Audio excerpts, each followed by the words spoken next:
Poor Things is a comedy, sci-fi, fantasy, romance drama directed by Yorgos Lanthimos, known for the films Dogtooth, The Lobster, and The Favorite. The incredible tale about the fantastical evolution of Bella Baxter, a young woman brought back to life by the brilliant and unorthodox scientist Dr. Goodwin Baxter.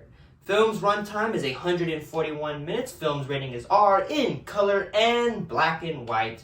Stars Emma Stone, based upon the novel by Alistair Gray. So, Poor Things was a film that was on my radar. It's a film that I saw the trailer for and it looked weird, looked very art housey, which I'm a fan of art house movies. It's not the kind of movie that I would say, man, that's my movies, art house. Like, I enjoy me some. If somebody asked me what would be my favorite genre, I would either say action, horror, sci-fi.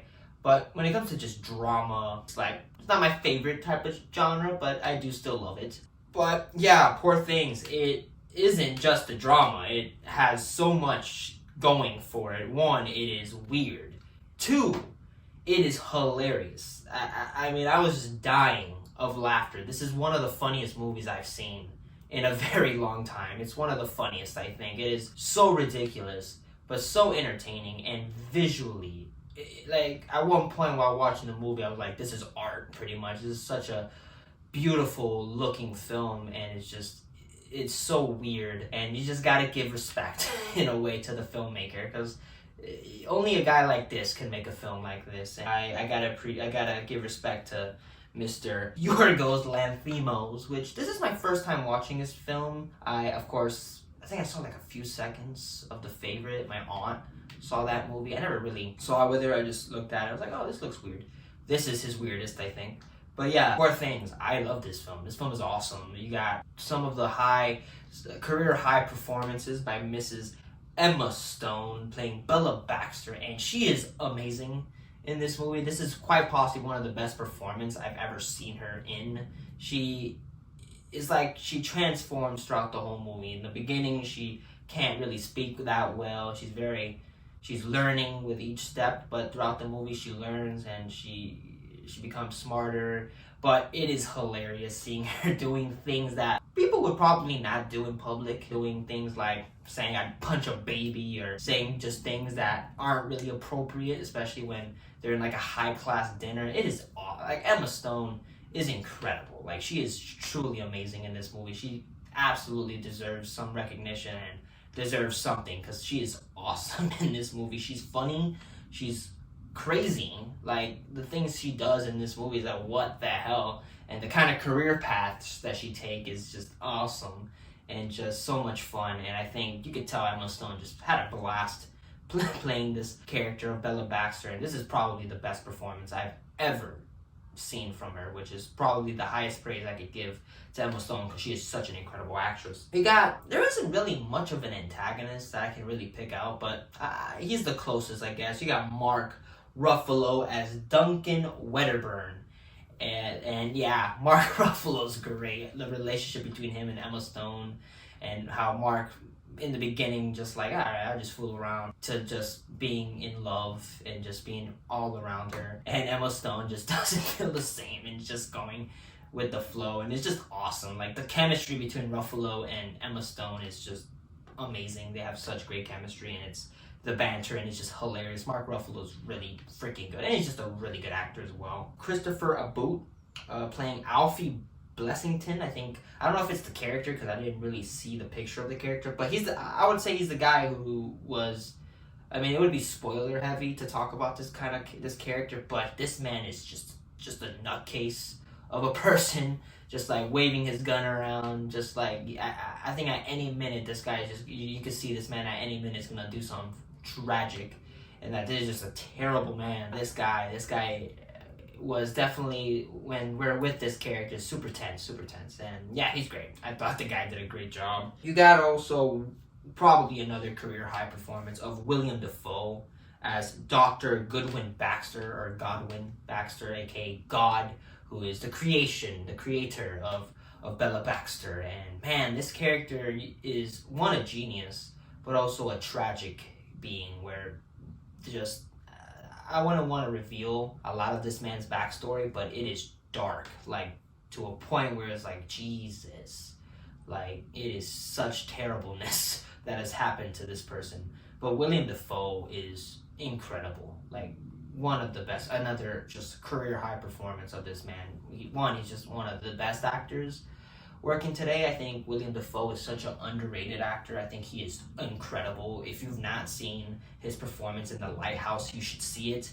And it pisses me off the man didn't get any like nominations, because William Dafoe is amazing in that movie, but also just incredible in Poor Things. And yeah, William Dafoe, incredible. Just a incredible performance. Rami Youssef as Max McCandles, the one who assists Mr. William Dafoe in this film, and assists him and helps him out, and has a fawn for Bella Baxter. And he's good. He's pretty good. He's a pretty good supporting character, and I could buy why he really likes and loves Bella Baxter. I can just truly see why. And yeah, I just like the Max is just there. He just gets picked up pretty much by William Dafoe, and he just sticks there. He just sticks with the man, I guess, and it's great. Jared Carmichael playing Harry Astley, which is the guy who in the film was just the negative guy who just looks at life pretty negatively. And yeah, he's good. He's good in the movie, and he shows pretty much Bella Baxter just life and shows her the truth of what the world is like. And yeah, he's good. Catherine Hunter as Swiney, I mean, if I'm gonna say the character, the owner of the prostitution in I think Paris. And yeah, she's weird, very weird. Her character is, she's been working in that business for a while, and yeah, she's she's also just like a vampire. I don't want to say much, but there's that. Susie Bemba as Tonette, who is one of the love interests, and yeah, she's good too. There isn't much I can talk about her, but that or just they have a relationship, and she's friends with Bella Baxter, and she likes her, and they have a little fond of each other. So there's that too. That was fun. But Emma Stone, Dafoe, Ruffalo, and are just incredible. They're some of their best performances, and Mark Ruffalo, I swear, in one scene just had me dying of laughter. And just some of the scenes are so ridiculous, but it's just it's hard not to love it, pretty much, and it's great. Direction by Yorgos Lanthimos. This is such an artist. This is his kind of film, like such a wild, weird film that is just sometimes tense, but also hilarious. And I love this film. This film is awesome. The direction by Yorgos Lanthimos is really good, and yeah, direction very good.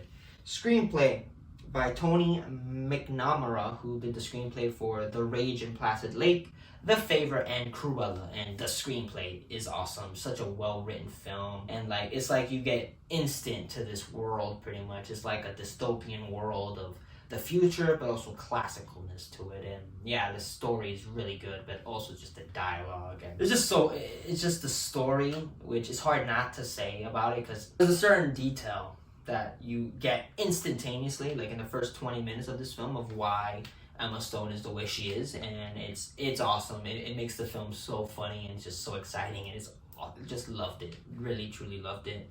The score for his first film, Mr. Jerskin Fendrix. Man, this is such a well-composed film. The score is just incredible for this film. The DP is Robbie Ryan, who was the DP for Daniel Blake, Sorry We Missed You. DP. Awesome, very well shot film. It's like art, literally. Watching it on screen, it's like this is art. At one point I was saying to myself, this is just visually amazing, and just artist, and it's just incredible. And just some of the shots and how they look, like it's like in a way it's like you're looking into their lives. Like it's like weird. It's really weird. Some of like the first person viewings of things. It's really weird, but I thought the cinematography is awesome. Production design by Shona Heath and James Price. The production is awesome too. I gotta give respect to production design, and everything looks great. Everything looks incredible, the world and everything. Costume design by Holly Waddington. Everybody dresses well. It's classical. And Poor Things, man, this film, I loved it. I'm not gonna lie, I love this film from beginning to end. It's art house, but with like weird comedy to it, and it's awesome. I love this film. I think this is, some say it's his best, but I can't really say because I haven't seen any of his films. But for a first time watch for his work, man, this is such an amazing film. It's so incredible. The look of this film is amazing. The story is so original and interesting. The performances of Emma Stone and William Dafoe and Mark Ruffalo are some of the best performances I've seen of their career, and it's just incredible film. And this is without a doubt probably going to be on my top 5 films of this year. And it just came out like a week ago. I saw it last week pretty much, but I'm talking about it now because it's just Christmas and just super busy. It's hard to just sit down and talk about movies. I'm just gonna finish the year right, talk about all the movies that I have seen already. Gonna go see some movies tomorrow and then call it a day, pretty much call it a year, and do my top 10 list of best movies of the year, which I'm very excited to do. So anyways, for a rating, Poor Things, without a doubt, it's a 5 out of 5 stars. It's such an incredible movie, and it's a movie that I just want to see again because it's just so much fun. It's hilarious though. I don't want to tone it down, but it is hilarious. I was just laughing so much throughout this movie of just the stuff that is happening on screen, and fair warning, there's a lot of nudity, a lot of boobies, a lot of peepees. So just warning, kiddos, don't watch this freaking picture. But it's awesome. It's a 5 out of 5, like I said, and it's absolutely gonna be on my top 10 list. It's up there now. It's really up there. Just I had so much fun watching this movie, and it's one of the most fun. I honestly, looking at it, it's probably the most fun I've had. I wasn't with anybody. I was on my own, but on my own watching it, I had so much fun. It's a movie I would love to see with some of my friends or my girlfriend. It'd be fun. So yeah, Poor Things. Awesome. Go see it, please. It's one of the best films of this year.